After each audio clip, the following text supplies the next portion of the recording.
नमस्कार. आपल्या the scholar math rule या चॅनलमध्ये आपलं सहर्ष स्वागत आहे. मागच्या व्हिडिओमध्ये आपण इयत्ता 5वीच्या शिष्यवृत्ती परीक्षेसाठी असणाऱ्या पहिल्या घटकांचा अभ्यास केला होता. त्याच्यामध्ये संख्याज्ञान हा घटक होता. दुसरा घटक आहे संख्यावरील क्रिया आणि भारांश आहे 20%.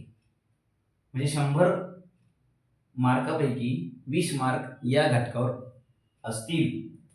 या संख्यावरील क्रिया या घटकामध्ये आपण सर्वात प्रथम बेरीज पाहणार आहोत. ती बेरीज 7 अंकी आणि हातच्याची बेरीज असेल. त्याच्यामध्ये शाब्दिक उदाहरणाचा देखील समावेश असेल. दुसरा उपघटक आहे वजाबाकी.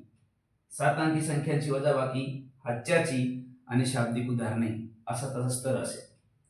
तिसरा उपघटक आहे गुणाकार. 5 अंकी संख्या गुणिले 3 अंकी संख्या हा गुणाकार यामध्ये आपण शिकणार आहोत.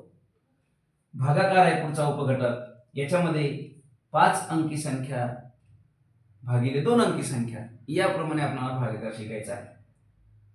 पाचवा उपघटक आहे पदावली व अक्षरांचा वापर. आता पदावली म्हणजे काय, तर एखादी अशी क्रिया असते ज्यामध्ये 2 ते 4 क्रिया एकत्र आलेल्या असतात आणि मग त्या कोणत्या क्रमाने सोडवायच्या त्याला म्हणतात पदावली.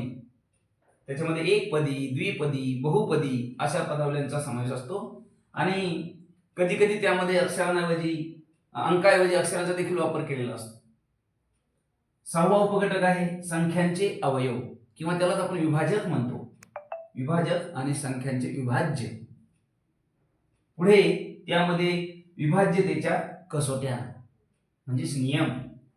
मग 2 ची कसोटी असेल, 3 ची कसोटी असेल, 4 ची कसोटी असेल, 5 ची कसोटी, 10 ची कसोटी, 11 ची, 12 ची कसोटी याप्रमाणे आपण यामध्ये विभाज्यतेच्या कसोट्या शिकणार आहोत. तर चला मग भेटूया पुन्हा पुढच्या व्हिडिओमध्ये. तोपर्यंत नमस्कार.